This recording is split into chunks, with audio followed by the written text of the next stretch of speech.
Assalamu alaikum and welcome to the Ministry of Foreign Affairs for the year-end briefing. Before I formally begin, I would like to extend season's greetings to you and your families and our best wishes for 2025. The year 2024 was an active year for Pakistan's diplomacy. Our diplomatic efforts focused on enhancing Pakistan's international profile and strengthening our relations with countries around the world. High-level visits exchanged with Azerbaijan, Belarus, Belgium, China, Egypt, Gambia, Iran, Jordan, Kazakhstan, Malaysia, Qatar, Russia, Samoa, Saudi Arabia, Tajikistan, Turkmenistan, Turkey, the UAE, Uzbekistan, and the United Kingdom helped develop important understandings with these countries.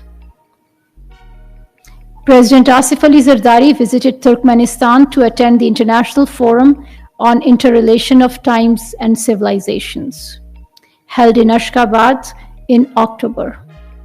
The Prime Minister of Pakistan undertook visits to Azerbaijan, China, Egypt, Iran, Kazakhstan, Qatar, Saudi Arabia, Tajikistan, and the UAE.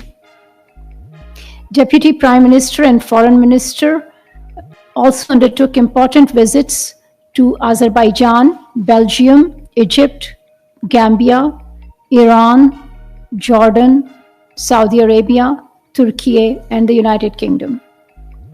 These visits afforded an important opportunity to enhance bilateral relations, promote important political understandings, and strengthen trade and investment ties. Pakistan also hosted a number of high-level dignitaries. Leadership-level visits took place from Azerbaijan, Belarus, China, Iran, Kazakhstan, Malaysia, Mongolia, Qatar, Russia, Saudi Arabia, Tajikistan, Uzbekistan. Senior cabinet ministers of China, Saudi Arabia, Iran, India, Germany, Qatar, Russia, and the United Kingdom visited Pakistan.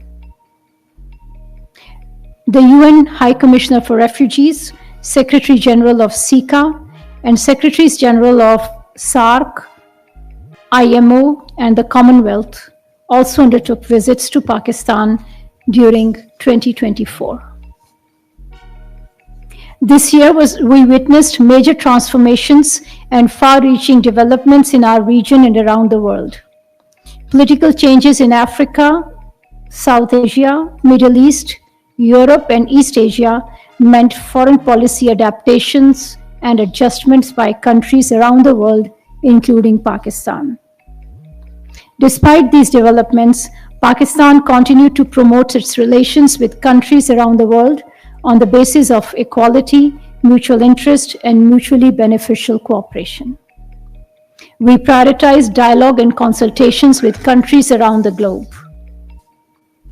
During 2024, bilateral dialogue mechanisms, including bilateral political consultations, were held with Belgium, Belarus, Bosnia-Herzegovina, Canada, Denmark, the European Union, Estonia, France, Greece, Hungary, Latvia, Lithuania, Oman, Serbia, Sri Lanka, Switzerland, Sweden, Turkey, and Turkmenistan.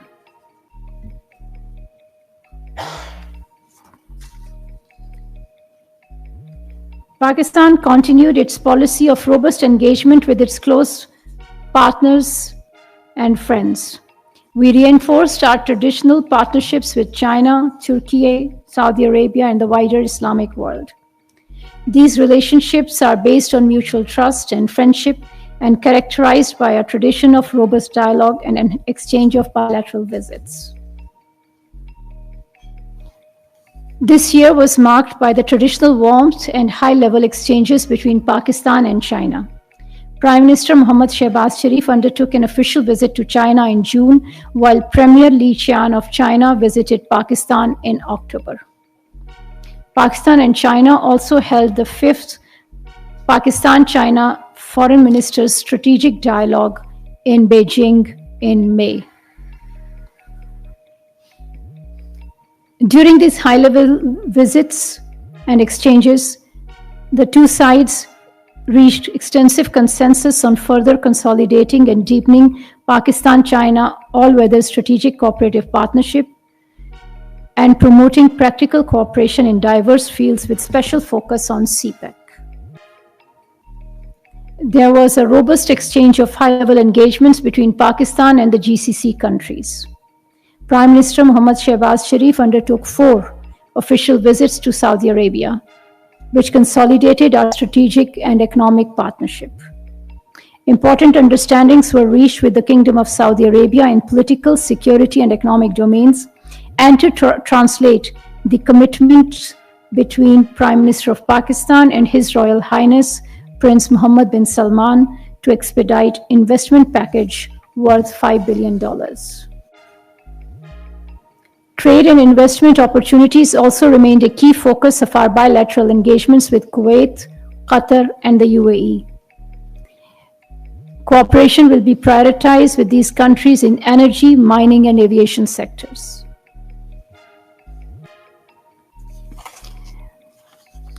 In our neighborhood, the year 2024 started with an unfortunate military exchange with Iran. However, the two countries were successfully able to move forward through robust and active diplomatic engagement and high-level dialogue. With the official visit of late President Sayyid Ibrahim Raisi in April 24, the two countries developed understandings on political, economic, and security matters. We continue to engage with the United States to promote bilateral understanding. United States remains the largest export market for Pakistani products. The two countries reached substantive understandings on trade, investment, energy, health, education, agriculture, climate change, and counterterrorism. We continue to cooperate and engage with our partners in Europe on bilateral, regional, and global issues of mutual interest. Our focus was to develop deeper economic collaboration, cooperate to confront climate change, and find opportunities in higher education and employment. Important understandings were reached with many European countries on labor migration, sustainable infrastructure projects, technical cooperation in civil aviation, and fostering green partnerships. The European Union has lifted a 4-year ban imposed on Pakistan International Airlines, leading to resumption of PIA flights to Europe. Pakistan is also engaged with the non-EU countries for resumption of flights in the wider region as well. Pakistan's engagement continued to grow with non-EU countries, including Belarus, Norway, Russia, Switzerland, and the United Kingdom. During the high-level visits and bilateral dialogues, substantive understandings were reached on bilateral cooperation in climate change, health, trade and investment, energy, science and technology, education, and technical training. At the Commonwealth Heads of Government meeting held in October in Samoa, the Deputy Prime Minister and Foreign Minister presented Pakistan's perspectives on key global issues and challenges with focus on climate change, economic development, and strengthening international cooperation with the Commonwealth community. Our region remains an important focus of our foreign policy. Pakistan and Turkey agreed to further strengthen mutually beneficial cooperation in trade, investment, defense, and security domains. The first Pakistan-Turkey-Azerbaijan trilateral summit was held in Astana in Kazakhstan in July. During the high-level engagements with Azerbaijan, Tajikistan, Turkmenistan, and Tajikistan, important understandings were reached to enhance regional connectivity, cooperation in energy, transport, and infrastructure. Our cooperation with these countries in the context of ECO will also continue. ECO and SCO remain important regional organizations for Pakistan. Pakistan was chair of the Shanghai Cooperation Organization's Heads of Government meeting held this year in October in Islamabad. In his capacity as the chair, Prime Minister Mohammad Shehbaz Sharif presided over the Council of Heads of Government meeting, which was attended by Prime Ministers of Belarus, China, Kazakhstan, Russia, Tajikistan, Uzbekistan, and the Kyrgyz Republic, and the Minister of External Affairs of India and the Minister of Industry, Mine and Trade of Iran. The Prime Minister of Mongolia and the Foreign Minister of Turkmenistan also attended as special guests. Afghanistan remained a priority on the agenda of Pakistan's diplomatic outreach. Trade, connectivity, and people-to-people contacts were a priority in our engagements with Afghanistan. We have had some incidents on the border with Afghanistan. Pakistan's major concern of terror hideouts and sanctuaries inside Afghanistan remained high on our bilateral agenda. We remain engaged with Afghan authorities on all issues of priority and would like to enhance cooperation in trade, transit trade, and security and border management. As a firm adherent of regional approach to the situation in Afghanistan, Pakistan participated in meetings and mechanisms aimed at promoting peace in Afghanistan, including the Moscow format and the third quadrilateral meeting of foreign ministers of China, Iran, Pakistan, and Russia. The ministers reiterated their support for Afghanistan's national sovereignty, political independence, unity, and territorial integrity. We continue to engage with ASEAN countries to promote understanding on regional peace and security and enhance cooperation in diverse fields. During the visit of the Malaysian Prime Minister to Pakistan, the two sides agreed to further strengthen Pakistan-Malaysia ties in diverse fields, including trade, connectivity, energy, agriculture, halal industry, tourism, cultural exchanges, and people-to-people contacts. Pakistan's relations with Africa are seeing a positive trend in terms of bilateral trade and political, parliamentary, and security cooperation. Pakistan continued to pursue active multilateral diplomacy in 2024, both in individual capacity and as member of international groupings. Pakistan participated in international and regional organizations, including the United Nations, OIC, NAM, SICA, and SCO.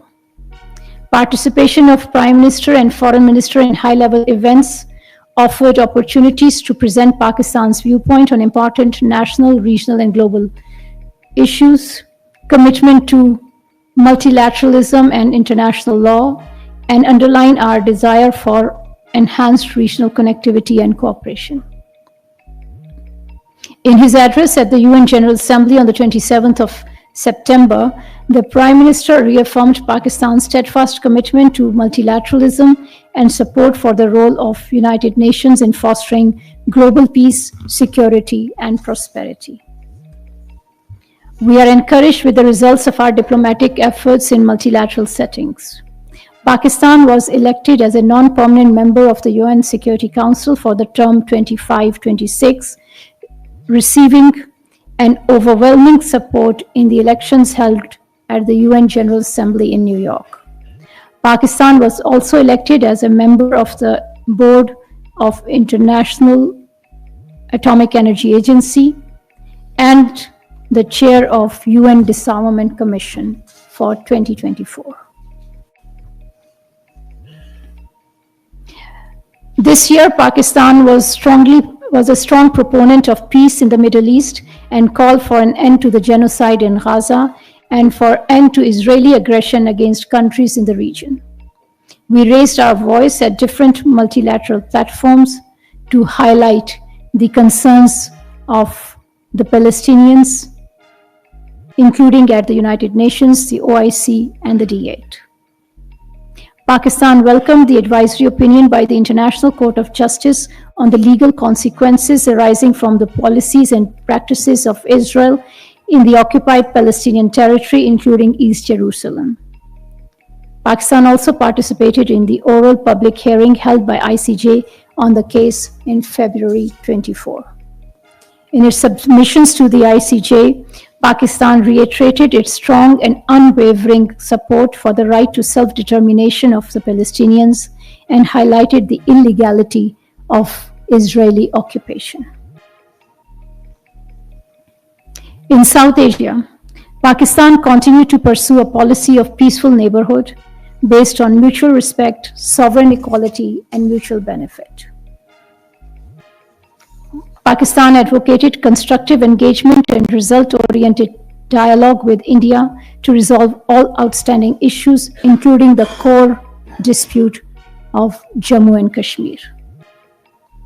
It also urged India to take steps to create a conducive environment for advancement of peace and dialogue, as India's retrogressive actions in IIOJK have vitiated the bilateral environment and impeded the prospects for peace and cooperation. Notwithstanding the difficulties in bilateral relations, the ceasefire understanding of 2003, reaffirmed in February 2021, was upheld at the line of control in the interest of regional peace. The two sides also renewed the Kartarpur Corridor Agreement for another 5 years. Visits of thousands of Indian pilgrims to different shrines in Pakistan were also organized under the bilateral protocol of 1974. Pakistan also expressed its serious concerns on the Indian campaign of extraterritorial and extrajudicial assassinations on Pakistan's soil. Details of concrete evidence were made public in January. Pakistan's relations with other South Asian countries, Sri Lanka, Maldives, Nepal, Bhutan, and Bangladesh, witnessed positive developments. Pakistan is keen to strengthen existing multifaceted cooperation with these countries. In this context, Foreign Minister held important meetings with the foreign ministers of Bangladesh, Sri Lanka, and the Maldives on the sidelines of important multilateral events and conferences. Throughout the year, Pakistan raised its voice for the people of Kashmir at all relevant bilateral and regional forums.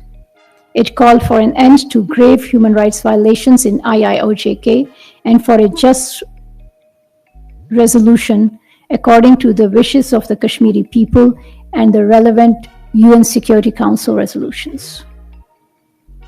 Pakistan denounced the Indian authorities' decision to ban Kashmiri parties and called for release of Kashmiri activists and human rights defenders.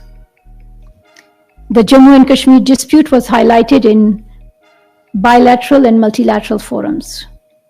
The 15th Islamic Summit and the 50th session of the OIC Council of Ministers adopted important communiques or resolutions expressing unequivocal support to the Kashmir cause. 3 meetings of OIC Contact Group on Jammu and Kashmir were held in May, August, and September this year. Going forward, Pakistan will continue to make all possible efforts for the settlement of the Jammu and Kashmir dispute in accordance with the relevant UN Security Council resolutions. This concludes our end of the year review, and we will now have Q&A.